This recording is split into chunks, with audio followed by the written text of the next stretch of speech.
Good day, creative friends. I hope you're well. So this illustration is very special to me because I'm making this as a gift to a dear friend of mine. And I've decided to paint my friend's house, which I've never seen in person. So I'm going according to photos of a painting he did, as well as a photo from Google Earth of the surroundings, like an aerial view. For that reason, obviously, I had to use a planned approach as opposed to something spontaneous like I've been doing with this style of illustration. So I sketched the whole thing. I sketched a house, and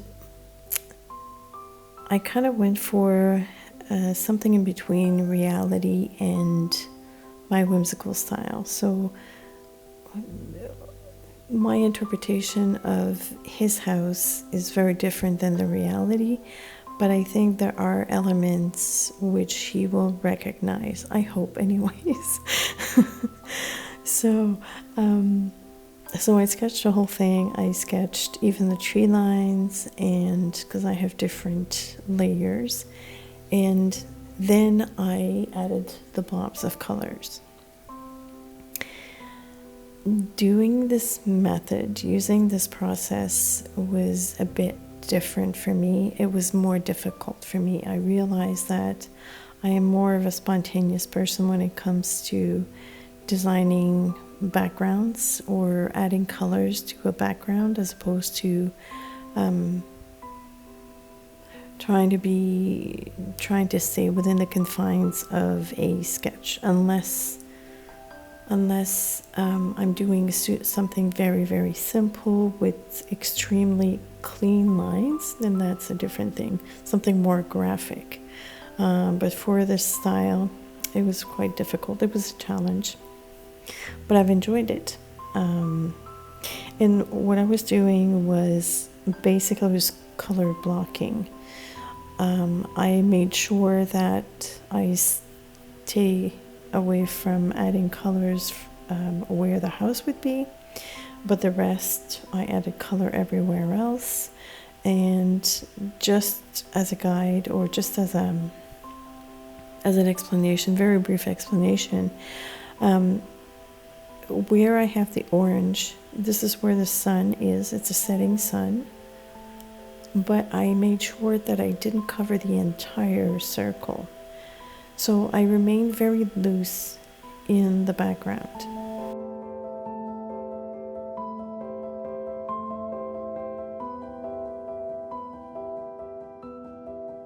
Once everything was dry, I was able to add the shading with the colored pencils.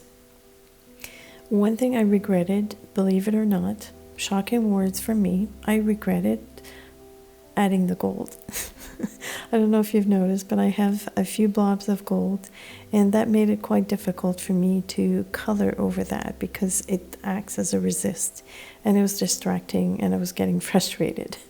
So I still haven't figured out a way to incorporate gold into this kind of illustration. I will. It's going to have to be an entirely different approach. So I've said it. I'm not going to talk a lot about shading this time around because I've addressed that in the last video. But just as a refresher, obviously, whenever I shade something, I try to use different values of the same color, or different colors, and arranging from dark to light. And especially because I'm doing a lot of round objects, to establish the effect of something round, I will have, and again, that also depends on the direction of the light source, but I usually have my dark colors around the perimeter, no,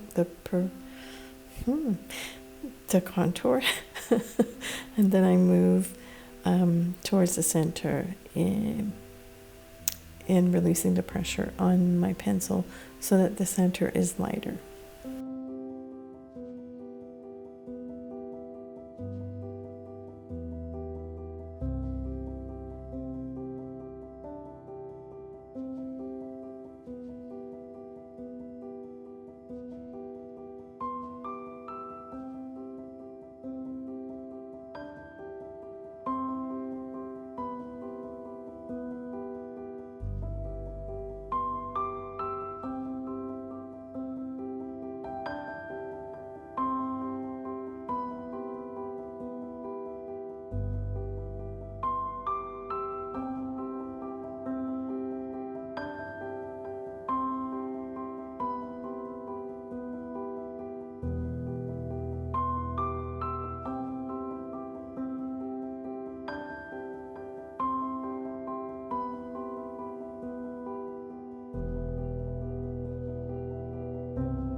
I'm not sure how to explain this, but I have, let's call them 3 levels of depth perception, maybe.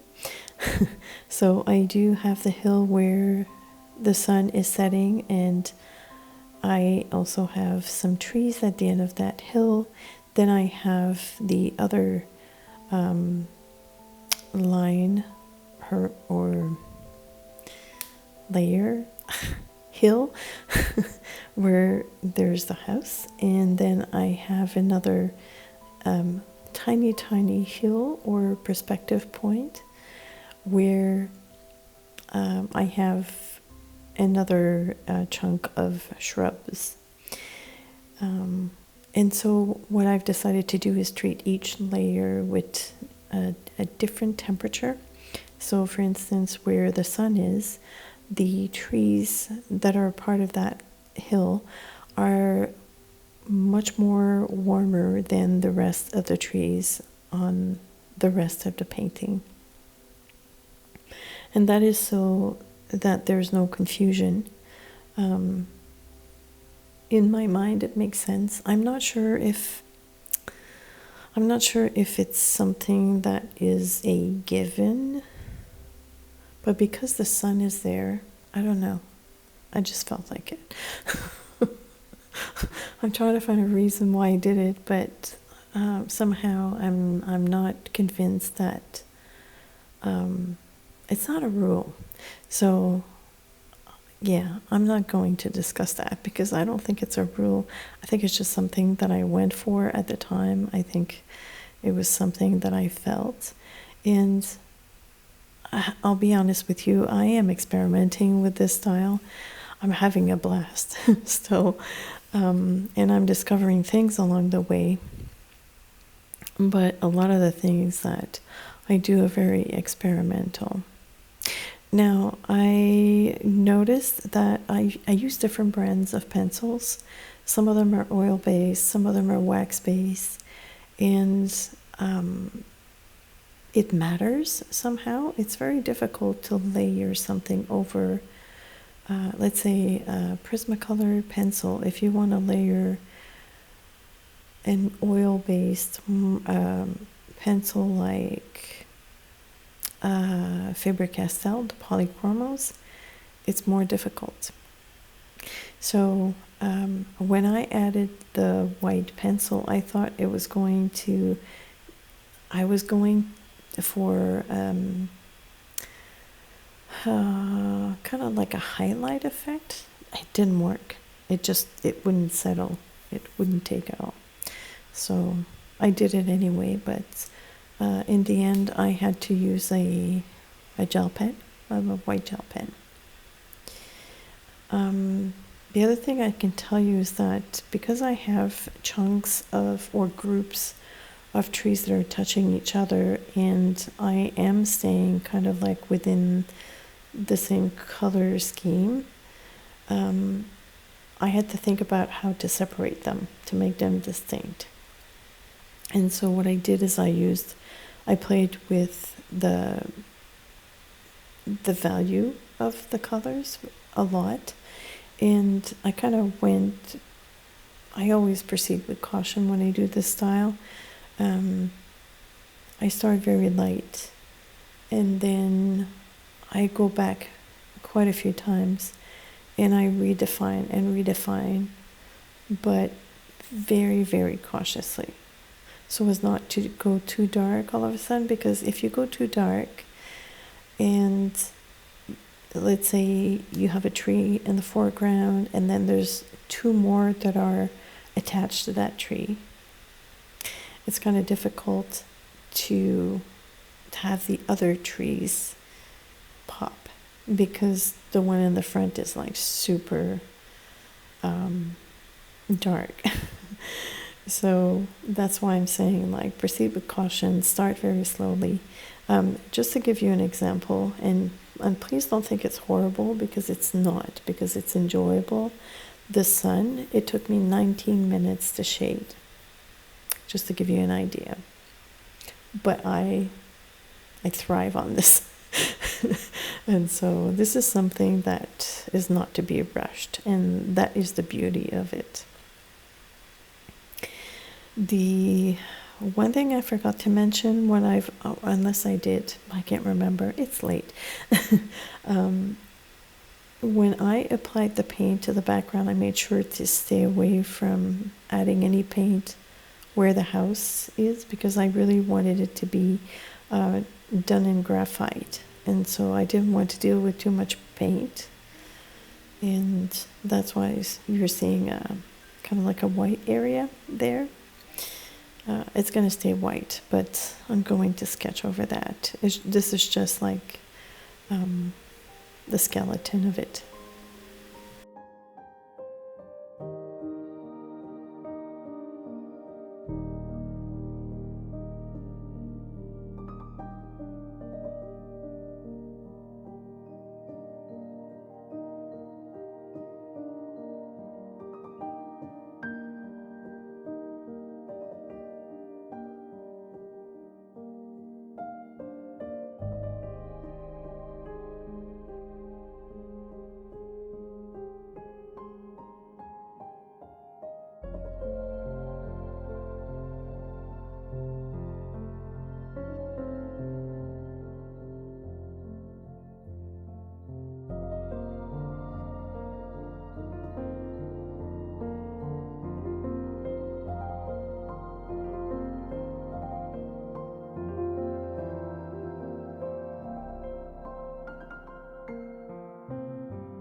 I wasn't entirely happy with how I drew the house, and so I'm erasing a bit and modifying it because I wanted it to be something that my friend could identify as being his house, but with a whimsical look. It was quite difficult because I kept looking at the references that I was given, and I caught myself trying to replicate what I was seeing, and for me this is very difficult. So finally I decided to let go of the photos that I had and just follow my intuition, I guess. And I was much more happy, and I hope he can recognize the house. It's very different, obviously, but I think it has a few elements that he will recognize. Now, I want to talk about the house because to me this is quite special. It's a thatch roof house, or a cottage, I think he calls it, but to me it's a house. I don't understand the concept of it. I think it's a miracle that a house can have that kind of roof and be solid. I'm sure it's a big science behind that, but it's admirable and I'm fascinated, and it was such a joy to try and mimic the roof. Yeah, I don't know. It was just something very different, but I think in the end I pulled it off. I like the house that I drew. It's far more detailed than what I've been doing so far, but it was a lot of fun.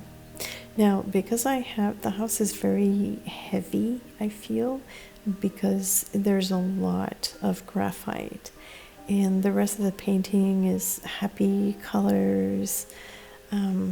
So I figured I need to pull some of that graphite element somewhere else. I decided for that reason to pattern the hill behind it. And the way I did it is just run some lines through it, although that's quite a few lines. It was intense. But I took my time and I didn't stress. And I think it looks good. I also added a bit of shading in front of the house and some patterning.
I forgot to mention that I pulled the orange into other areas of the illustration just so that it could be tied all together.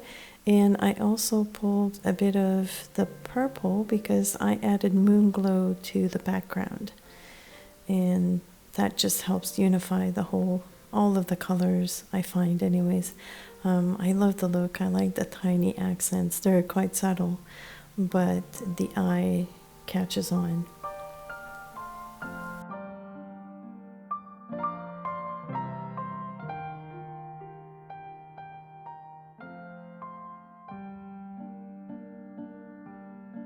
After everything was done, I felt some of the warmth was missing.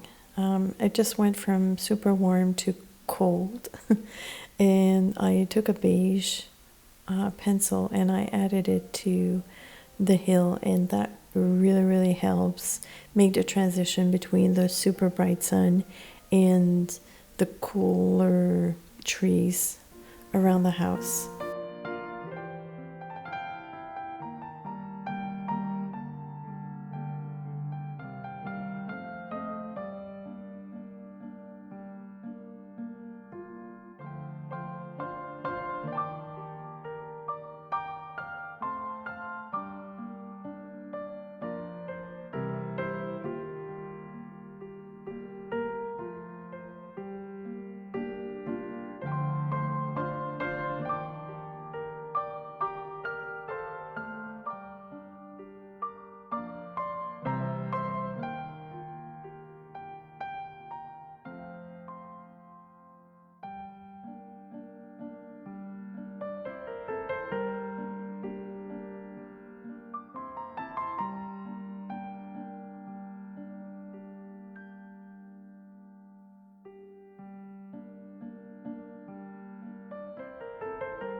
This was the making of Chapel Lane. I hope you like your gift, dear friend. And I hope you, the viewers, have enjoyed this video. This is a different approach. Let me know if you're more likely to do the spontaneous method for the background, or do you prefer this planned approach? I'm very curious to know what is your preference. Thank you all so very much for watching.